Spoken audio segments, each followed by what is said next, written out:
About money has never been our goal. I never knew I was going to write a book that sold millions and millions of copies, and so I don't take a salary from the church now. But it's about, money is simply a tool to fulfill your destiny. But I teach people. Do you give money away? Always. Do you help? We give millions of dollars, and Victoria and I never dreamed that we'd be able to bless people like this. So it's never been about how wealthy can we become. Money can give you lots of options. Money is portable power. Without money, you can feed people. Without money, you can change things. Without money, you can start a company. Without money, you can do things for your family. Without money, you can go where the fuck you want, when you want, where you want, how you want. Great tool. But that's all it is a tool.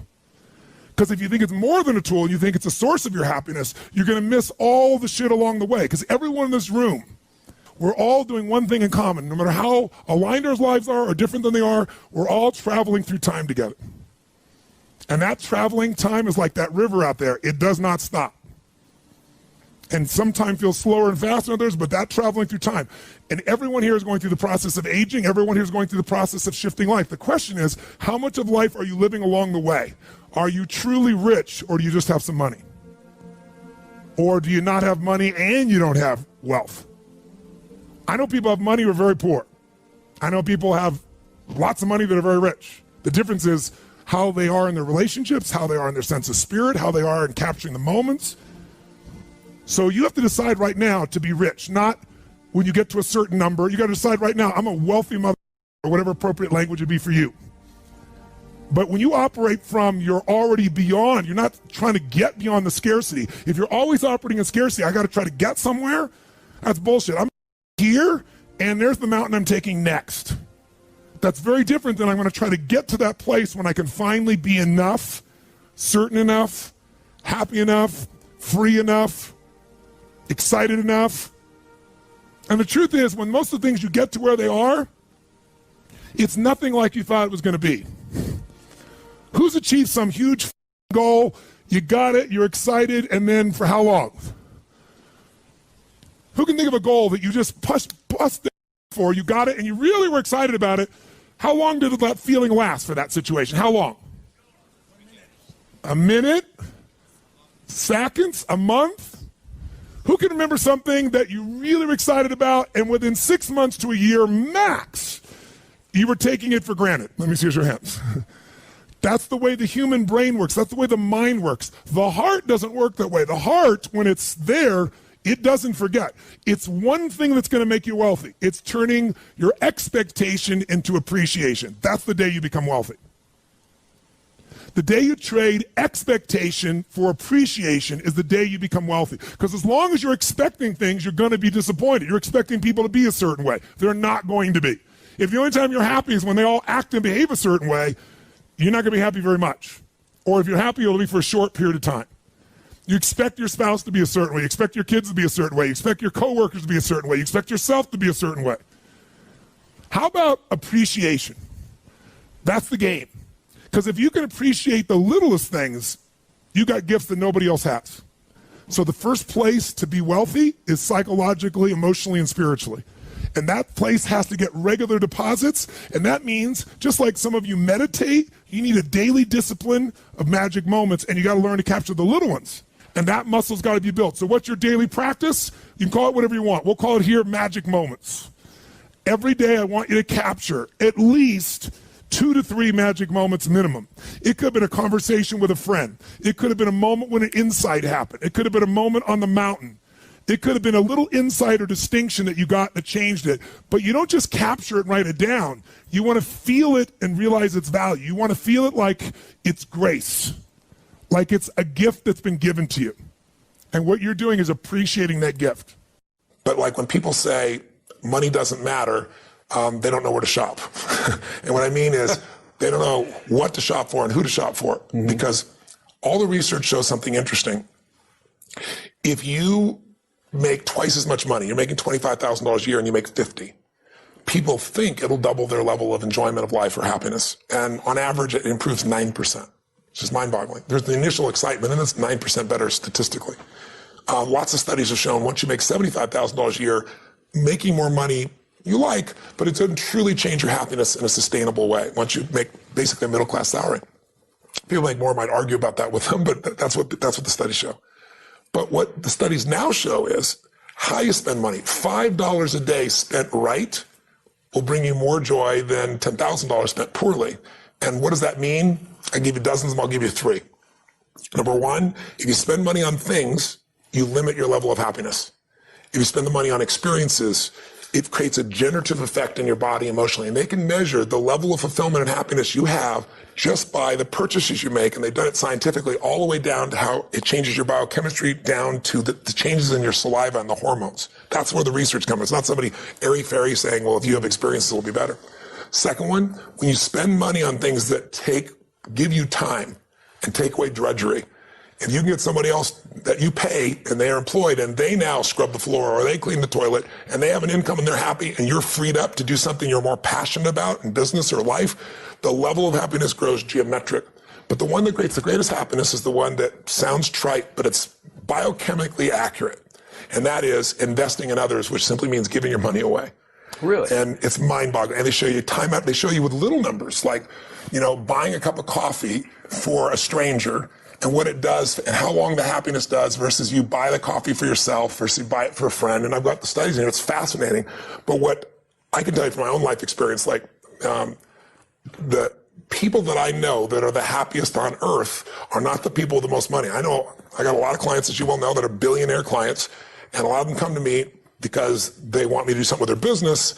But invariably, I'll see there's something going on with them, too, that makes them unhappy. It doesn't matter how much money they have. There's people with $1 billion, and they still live in scarcity. It doesn't matter how much money they have, right? By the way, I asked that question of everyone I interviewed. I said, does financial pressure ever go away? 85% said no. And the average... You can imagine how much it would increase proportionally. Well, for a few it didn't, but for most of them it did. They felt more responsibility. They had more got to manage, more they got to do. So if you think financial pressure is going to go away just by having money, they just learn to handle it differently. They have a totally different experience. But I'm juiced about people seeing how they can use the money that makes joy happen. Like, I love to do things where it's a total surprise. I remember when I had very little money, I was just getting started. I grew up in a very tough environment, and my mom always loved the ocean, and we lived in the San Gabriel Valley of LA where they had smog alerts and you couldn't go outside for a couple of days. It was horrible. And I called my mom up and I said, this is early in my career, and I said, come meet me in Huntington Beach. There's a condo I'm considering getting on the beach. I'm considering living on the beach, Mom, but I want your feedback, what you think. So she drives down to meet me.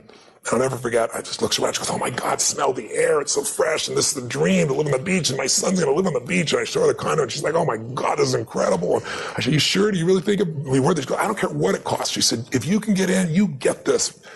And I said, you feel that strong? She said, yeah, and then I said, it's yours, and they handed the keys. What a day. And it was like, my mom's passed away a long time ago, but it was one of those days that to this day, I can remember the feeling and the experience of like, holy shit. You don't get that by buying something for yourself. Yeah. You don't get that by, earning a bunch of money. It's beautiful to have those choices. We were saving up for an RV, and we were invited to Las Vegas. They had this trip, and we came around the corner, and there's this ultra unbelievable double-sided, and I said, wow, look at that. They said, oh my God, that's the most incredible. We could never have anything like that. And I said, well, let's look inside. The door's open. He said, oh, we can't go in there. I said, well, let's just stick our head in, Took him in, right? And they said, oh, we can't. I said, come on. I sat down there. Get out of there. Get out of there. It's yours. Those are the days that, that's what mastering money's about. Yeah. You either master it or it masters you, baby. Yeah. And if you master it, you can learn, grow, and you can give. And money isn't everything, because you can have a lot of money and still be a selfish bastard. I mean, money just makes you more of what you are. If you're really selfish, you got more to be selfish with. If you're really giving, you can have more that you can give with. And so I feel privileged at this stage in my life to have found a way to do what I love, which is to light people up and bring them breakthroughs and bring them answers in their body, their emotions, their relationships, all these areas, but also in their financial area as well. And when you're able to do it in all those areas, life's pretty cool. If you just do it in the money area, it's not enough. I mean, richest man in the graveyard is not going to do any good. And so this book is really about how to have that real wealth. And I just finished to tell you that I end the book sharing a story that I'll share with you, because you know me well enough to know what this is like, and I know you can relate in some ways. Because I know your background in your hot suit, going out there with your credit card machines down in, was it Macon, Georgia? Macon, Georgia. Macon, Georgia, baby. It's still hot down there. It is still hot down there, and you're not. I think I'm still unwelcome to go try to sell credit card machines down there. They'd still rather me not show up. Probably that's a good thing. Yeah. But we have a similar background. We started with nothing, and I can remember I know the day I became wealthy, because I was thinking towards the end of the book, what was the day that I became a wealthy man? And I was broke. I was living in Venice, not Venice, Italy, Venice, LA, in this 400 square foot bachelor apartment. I was feeling sorry for myself. I was mad at the world. I was mad at a friend of mine that I loaned, $1,000 to, and he didn't pay me back, and he wouldn't return my phone calls because I was broke. I mean, I was down to, I don't know, 23, 24 bucks, something like that, some change. No prospects. I'm like, how am I going to eat? How am I going to survive? I'm going to pay my rent. I was already behind my rent by 30 days. And when I was 17, my mom kicked my dad out. He went back east and kicked me out. And I survived by scrapping up enough money each day and then going to the smorgasbord and loading up for the winter, just eating all I could to make it last a day or two. And I thought, okay, that's what I'm going to do. And I walked, because I didn't want to take my car and the gas or pay for parking. Didn't have that kind of money. And I walked 3-4 miles from Venice to this place in Marina del Rey. It's still there. And it's called El Chorrito. It's this little Mexican restaurant that's on the water where all the, the amazing yachts are. And I thought, I'm going to go there and I'm going to absorb this abundance environment because I'm so scarce. And I'm going to eat all I can possibly eat, for $5.95 of this tacos and salad. Incredibly and healthy, energizing. Of course, totally energizing. Like something I can go have a good sleep afterwards and forget all this, right? And I went in, I loaded up for winter, and I ate all the stuff, and I'm looking out there, and it was a beautiful day, and it was gorgeous. And so I got up to go pay, and as I got to go pay, in the front door walks this little boy, probably 8 years old, and 7, 8 years old. And he was dressed in a suit, and he's just like, kind of demure like you right now. If anything, I'm certainly demure, as you well know. That's I well know. But sincerely, he was just really, I don't know, there was something about this kid. He had this air about him, and he opened the door for his mother, and he pulled the chair out for her. And I don't know, something about it just struck me emotionally very deeply. And I was just touched, thinking, this little boy has got so much heart and class. And so I walked up to him. I paid my bill and walked up to him, and I said hi, and I introduced myself, and I was nobody. Who the hell's Tony Robbins? No Tony Robbins. And he says, who is this gigantic? Yeah, that's what he's really thinking is not there. And I said, I just want to tell you, I watched you for the last few minutes. I said, I watched you open the door for you later. I saw you pull out the chair. I saw the way you looking in her eyes and giving her full attention. I said, you are a class act. And he looked at me and I said, and taking her lunch, that's awesome. He goes, well, she's my mom. And I said, that's even more cool. And he said, well, I'm not taking a lunch because I don't have a job yet. I'm 8, And I looked at him, I said, yes, you are. And I didn't have any plan. I just reached in my pocket, took all the money I had in the world. It was like $19 and some change, whatever was left after that. And I just sat down in front of him in front of the table. And he looked up at me, his eyes got big as garbage can covers. He goes, what's that? And he smiled. I said, that's yours. He goes, I can't take that. And I said, yes, you can. He said, how come? I said, because I'm bigger than you are. And then I didn't say another word. Every time. I didn't say another word. I just turned. I didn't even look at his mom. I wasn't doing it for attention. And I walked out that door.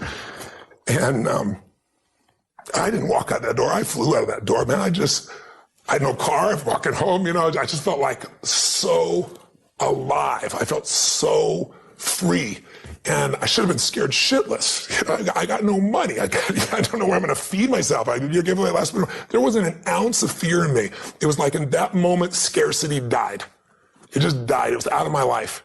And I went home that night, and I have no clue what I was going to do. But I was like excited and inspired, and I started writing out this plan. And I thought, well, people fast all the time. I can fast for 4 or 5 days. It's probably good for me. Meal. I could eat after that meal. And I got this little plan in my head, and I'm going to work it out.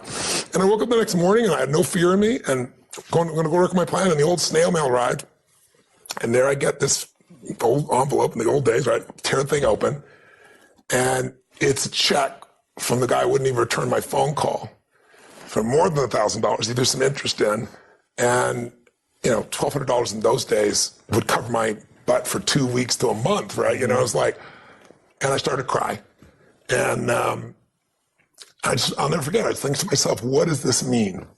And I decided that meant that I was being rewarded for doing what's right, by not operating out of scarcity and fear, it was spontaneous, it was authentic, it felt right, and I did what felt right, and I was rewarded, and I believed in my mind, I still believe to this day, it may not be true, but that was grace. And so from that day forward, it was just like, just do more, give more, share more, create more, and what you need will be there. It's like air. You don't stop to think about when you take a breath whether it'll be there or not. It's always going to be there. Yeah. You just got to do your part. So I'm emotional about it because even though it's been decades and decades since that day. Well, but look what the guiding principle has created. And that's why I say I look at my life today and the millions of people I've had a chance to serve and be a part of, and who my friends are, and the life I get to live my life with today. It's just the rewards, the karma, if you would, corny as it may sound. And so, for me today, just recently, I was thinking about it. It's probably why I'm so emotional. I was thinking about where this journey began for me, my desire to serve. Every day before I get on stage, I do this thing to whip myself into peak state, and then my last words